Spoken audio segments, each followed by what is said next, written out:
Data shows that Black Americans suffer more from obesity, diabetes, hypertension, and heart disease. And instead of confronting the culture around food, we have normalized it. We have celebrated what's killing us. This is Meatless Mondays, where we take back control of our health, our habits, and our future. Let's make health and wellness the new Black. Let's get disciplined. Peace and blessing, everybody. This is David K. Jones here, and welcome to Meatless Mondays. Good morning. Good morning. Good morning. And please go to blackwestchester.com. Check out the news with the Black point of view on blackwestchester.com and download our e-paper. You know, if you don't live in the Westchester, Bronx, Connecticut area, because we give out, hey, listen, we about that life. We about that life. We got a real paper, and this is dedicated to Bob Law, who was an independent Black radio host and one of my mentors. But if you can't get the paper, go on blackwestchester.com and get the e-paper download. It's up right now. So I want to ask a serious question. How can we fully hear God, serve God, and walk in purpose while our bodies are breaking down from preventable diseases? And I'm not knocking anybody. We're just having a conversation. You know, I put myself in that. Right? So I'm not trying to be above nobody. We're having conversations. How can we preach life while living in constant sickness? Now, I know this conversation is going to make a lot of people uncomfortable, but discomfort is sometimes the beginning of truth. See, the Bible constantly shows us that God is connected to life, healing, and wholeness. John 10:10 says, I came that they might have life and they might have it more abundantly. Now, that scripture makes it clear that we're not supposed to be barely surviving. We're not supposed to be exhausted all the time. We're not supposed to be constantly sick. We're not supposed to be physically broken down by preventable habits. And Exodus 15:26 says, and said, if thou wilt diligently hearken the voice of the Lord thy God, and will do that which is right in his sight, and will give ear to his commandments and keep all statutes, I will put none of these diseases upon thee, which I have brought upon the Egyptians, for I am the Lord that healeth thee. Now, brothers and sisters, God can't make it no plainer than that he healeth you, but if you follow his commandments, and you follow what he says, he will not even bring no diseases upon thee. Yes, we understand that was between Moses and Pharaoh, but he made it plain when he brought them out of Egypt, when Pharaoh had to let them go. Like this Pharaoh here today in the White House have let Black people go. The same commandments, right? Doing right in his sight. He will put none of the diseases upon us. It's right there in the scripture. So we got to understand, brothers and sisters, that healing is part of God's nature. So if God is life and God is healing, why are so many of us living lifestyles connected to disease? Now let's talk honestly, especially in Black America. We have normalized sickness. Everybody got a medication. Everybody got pressure problems. Everybody, we got a whole bunch of diabetes. We got a whole bunch of inflammation. And somehow we act like this is just normal life. It's not normal, but it's common. And that's the difference. The data shows that Black Americans suffer more from obesity, diabetes, hypertension, and heart disease. And instead of confronting the culture around food, we have normalized it. We have celebrated what's killing us. Now let's even go deeper, brothers and sisters, because this conversation also belongs in the church. We preach about spiritual warfare, but we ignore physical destruction. We fast for breakthroughs, then we break the fast with the foods that's destroying our body. We shout on Sunday, but ignore the habits producing sickness Monday through Saturday. That's a disconnect, right? The scripture says in Hosea 4:6, my people are destroyed for the lack of knowledge, not the lack of prayer, not the lack of church attendance, not even the lack of reading scripture, the lack of knowledge. And part of that knowledge is understanding that what we consume affects how we live. See, this is bigger than just counting calories. Because what food does, it affects your mood, your energy, your discipline, your mental clarity. And many people are spiritually drained because they're physically drained. Processed food, sugar overload, heavy diets, these things impact the body and the mind.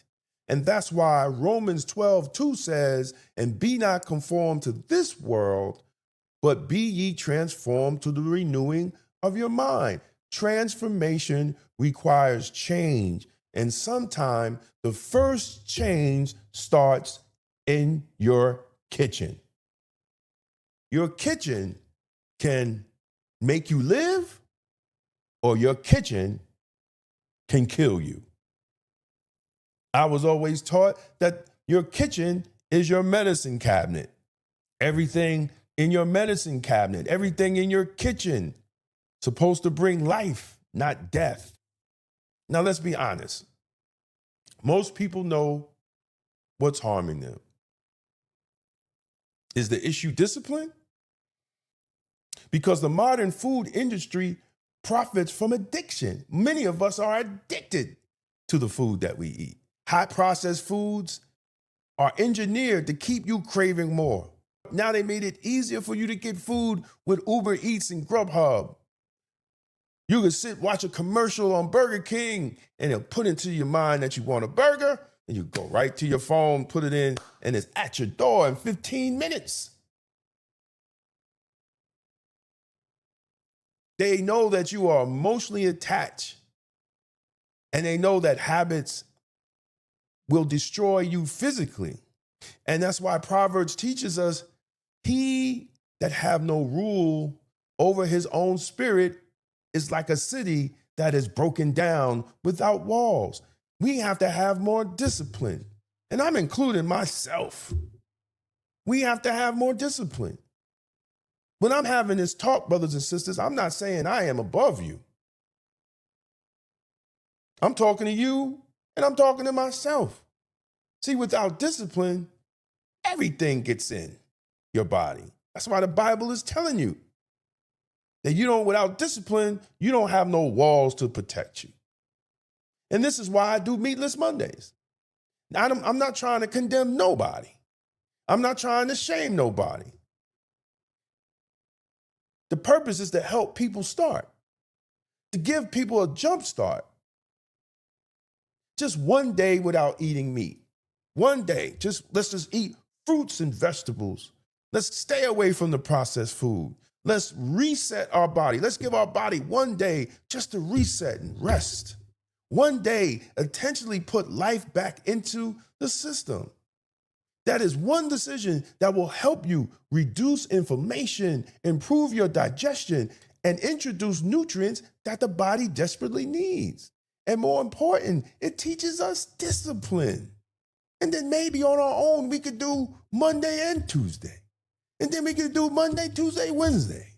Then Monday, Tuesday, Wednesday, Thursday. Then we could do it all 5 days a week, and we could use the weekend just to eat what we want. Because we just rewarded ourselves because we went out without meat, just fruits and vegetables, water for 5 days a week. How about that, brothers and sisters? Because God never intended us to normalize sickness. I'm going to say that again. God never intended you or me or anybody to normalize sickness. And that's why in 3 John 1:2, beloved, it says, beloved, I wish above all things that you may prosper and be in health. Health matters to God, brothers and sisters. Your body matters to God. Your future matters to God. And the choices you make will determine the quality of life you live tomorrow. So here's the challenge. Let's start with one day, one disciplined decision, no meat, no processed food, no soda, no carbonated drinks, just some good old water, just real food from the earth, because change doesn't start with perfection. I'm not perfect. I am perfectly imperfect.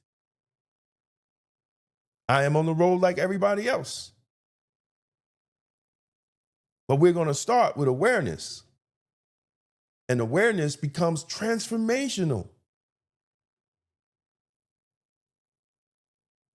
So let's do it. Let's start today, Meatless Monday. And let's enjoy it. And if this message hits you, share it. Tag somebody who needs this conversation. This is not about trends. I don't do this for trends. This is about talking health, discipline, and our future. One Monday at a time, brothers and sisters. So thank you. Like and share. And as always, stay safe, stay blessed, stay blacktastic, and remember, God is in your vegetables. Peace out. God is in Your Vegetables by Damon K. Jones is on sale now. Feed your body, fuel your spirit, and reclaim your health. Available now on Amazon or twosteppublishing.com. If you're serious about political clarity and independent thinking, this is for you. The Political Thought Bundle includes 3 full books, all personally singling. Democrats and Republicans, the ultimate gangbangers, breaks down how the two-party system operates like a legalized street war for power. Emotional Politics, Logical Failure exposes how emotion has replaced strategy in Black political engagement.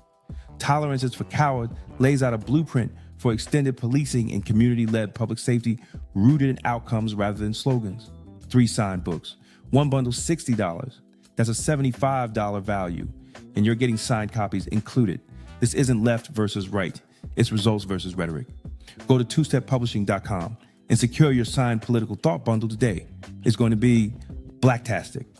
For more than a century, Black America built its own economy under segregation, under discrimination, and under conditions most people today cannot imagine. We built businesses. We built banks. We bought land and property. In The Forgotten Blueprint, Damon K. Jones reveals how Black communities created thriving economic systems from 1800 to 1965, and why that blueprint still matters today. This book challenges the idea that our future depends on politics alone and shows how ownership, family, and enterprise once powered Black prosperity. The blueprint is not lost. We just stopped using it. The Forgotten Blueprint, how Black America built its own economy from 1800 to 1965. On sale now at Two-Step Publishing and Amazon. Black Westchester Magazine has been giving our community a voice, reporting the stories others ignore, holding power accountable, and making sure the truth about our communities is told by us. But independent Black media only survives when the community supports it. If you believe in real journalism, community accountability, and keeping Black voices strong in local news, we need your help. Your donation helps us continue covering the stories that matter: politics, education, justice, and economic empowerment right here in Westchester. Support Black media, support Black truth, support Black Westchester Magazine. Donate today and help keep Black media alive. Because Black-owned independent media is Blacktastic. Black Westchester Magazine presents People Before Politics, the Sunday Rundown, every Sunday at 6 p.m. on YouTube. Join Damon K. Jones, A.J. Woodson, and Larnez Kinsey as they break down the biggest stories in politics, culture, and community from a Black point of view. No spin, no party loyalty, just logic, accountability, and outcomes. If it impacts Black America, we're talking about it. Tap in, subscribe, set your reminder. This Sunday at 6 p.m. is going to be Blacktastic. Take this discipline with you. Mind, body, and spirit. I'll see you next Monday at 11 a.m. Stay focused, stay aligned, stay Blacktastic,